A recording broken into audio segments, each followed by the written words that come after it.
Welcome back to my channel. I am back with another travel vlog. और मेरा thumbnail देख के आप सबको पता चल ही गया होगा कि मैं कहाँ गई थी। मैं गई थी कृष्ण जी की जन्मभूमि मथुरा और वृंदावन। मैं पहली बार यहाँ गई थी और मेरा सौभाग्य कि मुझे अपने जन्मदिन के अवसर पर यहाँ जाने को मिला। हम कहाँ कहाँ गए और कैसा रहा एक्सपीरियंस और कैसे लोगों से हमें सावधान रहना है, ये सब मैं आपको इस वीडियो में बताऊँगी। तो प्लीज़ मेरा वीडियो पूरा एंड तक ज़रूर देखना। सबसे पहले हमने जर्नी स्टार्ट करी थी दिल्ली से। हमारी ट्रेन थी राजधानी। टिकट का फेयर था अराउंड 600 रुपीज़ 2 जनों के लिए। हम निज़ामुद्दीन रेलवे स्टेशन से मथुरा जंक्शन करीब 1.5 घंटे में पहुंच गए थे। रेलवे स्टेशन के बाहर ही बहुत सारे ऑटो वाले आपको मिल जाते हैं, होटल भी दिखा देते हैं। और रेलवे स्टेशन से बाहर आते ही हमें एक ऑटो वाला मिल गया जिसने हमें होटल भी दिखाने के लिए बोल दिया, तो हम उसके साथ रवाना हो गए।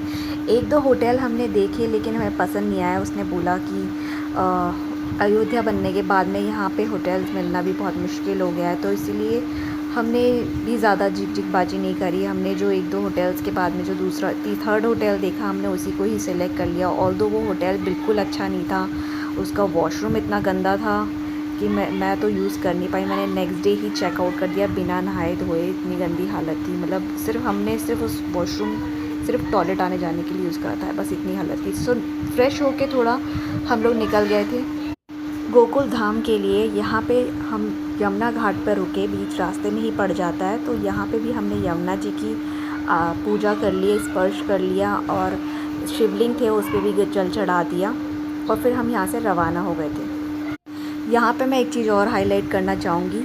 ये यमुना नदी है जिसकी हम पूजा करते हैं, जो हिंदू धर्म में बहुत पवित्र मानी जाती है, उसकी हमने क्या हालत कर दी है। इसमें झाग उठ रहा है, इसकी गंदगी इतनी कर रखी है, क्या हालत है। कभी किसी ज़माने में इसका पानी पिया जाता था और आज देखिए पीने लायक भी नहीं है। पीने लायक तो छोड़ो, छूने लायक भी नहीं है। इतना गंद मचा रखा है, इसका क्या हाल बना दिया है। क्या इसके हम जिम्मेदार नहीं है? क्या हम कोशिश नहीं कर सकते कि हम इसे साफ़ सुथरा रख सकें, इसमें गंदगी ना बहाए। मुझे नहीं लगता कि आने वाले सालों में भी इसकी हालत सुधरने वाली है। ये और भी बदतर हो जाएगी और हमारी आने वाली पीढ़ियों को तो पता नहीं ये नदी इस तरह कब सुधरी हुई देखने को मिलेगी। कभी ऐसा होगा ही नहीं। मैंने भी कभी देखा नहीं, तो हमारी आने वाली पीढ़ी क्या देख पाएगी इसे। तो इस तरह का हाल था कुछ। देखिए कितना दूर दूर तक झाग ही झाग फैला हुआ है और इसमें पड़ने वाली जो जानवर है वो भी उनका क्या हाल हो रहा होगा। चलिए जो भी है, हम आगे बढ़ गए और पहुंच गए थे गोकुल धाम। वहाँ से हमें गाइड मिल गया था, वो हमें पूरा टूर करवा रहा था। जहाँ जहाँ पे कृष्ण जी की जो माखन चोर वाली गली थी वो हमें उन्होंने दिखाई अच्छे से। हाँ, और इस गाइड ने हमसे बोला था 50 रुपीज़ लेगा, लेकिन इसने लास्ट मोमेंट पे से हमसे 100 रुपीज़ लेके ही माना ये। और जो उनकी फ़ीस 100 रुपीज़ है तो वो फिक्स रहती है, उसमें कोई बार्गेनिंग या कम या ज़्यादा नहीं होता, तो दे दिया हमने भी। चलो, इसने अच्छे से दर्शन करा दिए इसलिए। तो ये थी वो माखन चोर गली जहाँ पे कृष्ण जी माखन चुराया करते थे। तो इतनी सुंदर पेंटिंग करी हुई थी पूरी वॉल्स पे और ये बहुत खूबसूरत लग रही थी, तो इसका वीडियो लेना तो बनता ही था। तो यहाँ से दर्शन करके हमने ये बाहर निकले गली से और फिर ये बीच में ये गंगा जी की नदी बहती हुई दिखती है रास्ते में। और फिर आप आगे अंदर और मंदिर जाते हैं, रास्ते में पड़ते हैं। बहुत प्यारी सी, बहुत ही पुराने ज़माने का बना हुआ और बहुत ही अच्छा लगता है यहाँ पे घूमने में। और बहुत अच्छी वाइब आती है, पॉजिटिव वाइब्स आती हैं यहाँ पे। ऐसे ही आगे बढ़ते बढ़ते गोकुल धाम का मंदिर आ गया था। यहाँ पे कैमराज अलाउड नहीं थे, पर हम अंदर दर्शन करने चले गए थे। गाइड ने हमें बता दिया था कि कैसे कैसे क्या क्या करना है। तो दर्शन करके हम बाहर आ गए थे।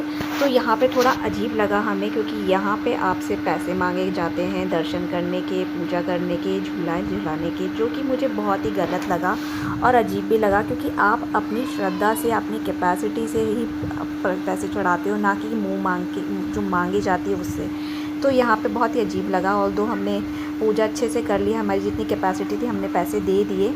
सो यहाँ से दर्शन करने के बाद में हमें दर्शन करने थे द्वारकाधीश मंदिर का, जो बहुत ही प्रसिद्ध मंदिर है मथुरा का। तो वहाँ पे भी मैं जाना चाहती थी अपने जन्मदिन के वाले दिन, क्योंकि मेरा बर्थडे था उस दिन, तो मैं जाना चाहती थी।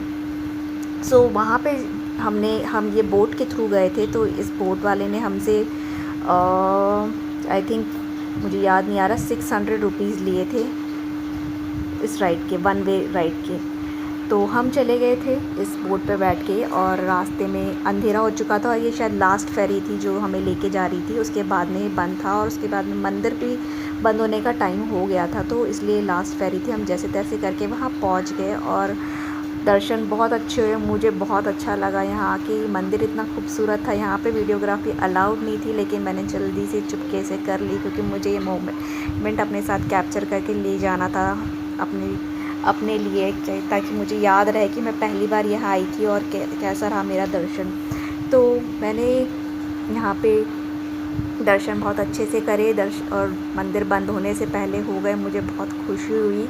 सो यहाँ से हम दर्शन करके निकल गए थे, और फिर आगे हमने जो जाना था वो था कृष्ण जी की जन्मभूमि, जो बहुत ही खूबसूरत मंदिर था। यहाँ हम पहुँच गए थे।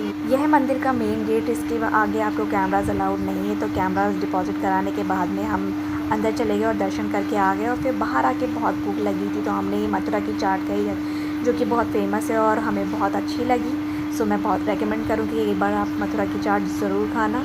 सो वहाँ से चाट खाने के बाद में हम होटल के लिए रवाना हो रहे थे, और रास्ते में हमें जो है ब्रिजवासी स्वीट शॉप दिखी, जो कि मथुरा की फ़ेमस है। तो यहाँ से भी मैंने पेड़े पैक करा लिए थे, क्योंकि मैं मथुरा पहली बार आई थी और मुझे यहाँ के पेड़े ज़रूर खाने थे। तो मैंने ये इसी शॉप से ही प्रेफर किया पेड़े लेने का, और पेड़े बहुत अच्छे थे। मैंने अपना बर्थडे भी बहुत अच्छे से बनाया, मंदिर के दर्शन भी बहुत अच्छे से। और नेक्स्ट डे जहाँ मेरा वृंदावन जाने का, तो उसका मैं वीडियो नेक्स्ट वीडियो में डालूँगी, तो ज़रूर देखना।